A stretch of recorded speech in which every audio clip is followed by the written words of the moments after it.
तो दोस्तों अब ये क्वेश्चन क्या कह रहा है, इस क्वेश्चन को ध्यान से समझेंगे। ये क्वेश्चन 2024 में जेईई मेंस में आया था। क्वेश्चन बहुत आसान है। Force between 2 point charges Q1 and Q2 placed in vacuum at r centimetre apart is F.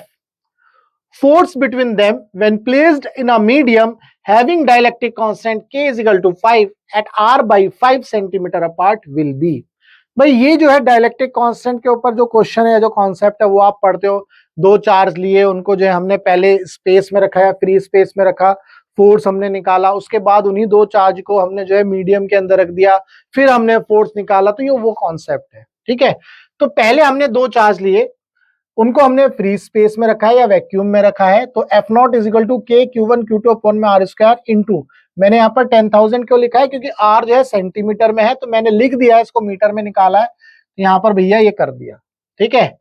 अब इसके बाद इन दोनों चार्जेस को हम किस में रखते हैं, मीडियम में रखते हैं। तो जैसे ही हम मीडियम में रखते हैं तो जो इलेक्ट्रोस्टैटिक फोर्स कांस्टेंट है, के आपका क्या है, इलेक्ट्रोस्टैटिक कांस्टेंट है ना, 9 इंटू 10⁹ वाली वैल्यू। तो ये क्या होता है, 1/4πε0। अगर फ्री स्पेस है या वैक्यूम है, अगर मीडियम है तो 1/ε हो जाता है वो। तो मैंने यहाँ पे इसको km करके दिखा दिया आपको समझाने के लिए। तो ये चार्ज आ गया, ये डिस्टेंस कितनी होगी, r/5 का स्क्वायर, डिस्टेंस चूंकि दी हुई है, ये भी रेडियस सेंटीमीटर में है, तो यहाँ पर 10,000 से मल्टीप्लाई कर दिया ताकि मीटर में आ जाए। मुझे इस सवाल को करने के लिए क्या करना है, दोनों का रेशियो निकालना है। बिल्कुल ऐसे ही तो आप सॉल्व करते हो इसको। तो यहाँ से आप Q1 Q2 उड़ा दोगे, ये उड़ जाएगा। इसके बाद k अपॉन में आर स्क्वायर और km अपॉन में r/5 का स्क्वायर मिलेगा। k की वैल्यू क्या है आपकी, 1/4πε0। km की वैल्यू क्या हो जाएगी, 1/4πε। यहाँ से 1 में आर स्क्वायर, यहाँ क्या बचेगा, 1 में आर स्क्वायर, ये 5×5 = 25 ऊपर आ जाएगा, तो 25/r स्क्वायर। 4π से 4π उड़ जाएगा, आर स्क्वायर से आर उड़ जाएगा, एप्सिलॉन m ऊपर पहुंचेगा, तो epsilon m divided by epsilon naught.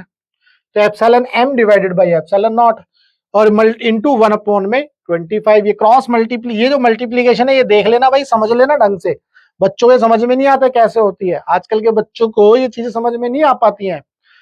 तो एप्सिलॉन m अपॉन में एप्सिलॉन नॉट, 1 में 25। मैंने फिर भी बहुत ध्यान से समझाने की कोशिश करी है।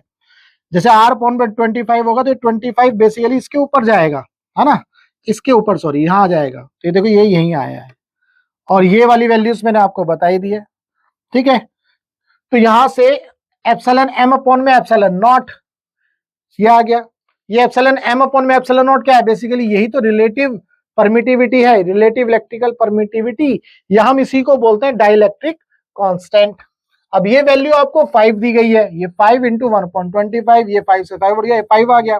तो हमें फोर्स इन अ मीडियम निकालना है, तो FM कितना हो जाएगा, 5F0, 5 टाइम्स ऑफ F0, यानी कि 5 टाइम्स ऑफ F। तो सी ऑप्शन हमें मिल जाता है। उम्मीद करता हूं आपको इस क्वेश्चन में जो भी डाउट रहा होगा वो डाउट आपका सॉल्व होगा। अगर इसके बावजूद भी कोई डाउट है तो आप जो है इस नंबर पर व्हाट्सएप कर सकते हैं।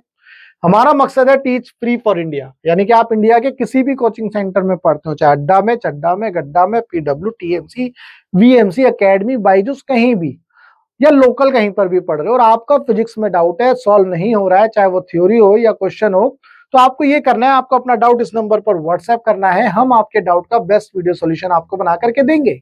तो चलिए मिलेंगे हम अपनी नेक्स्ट वीडियो में।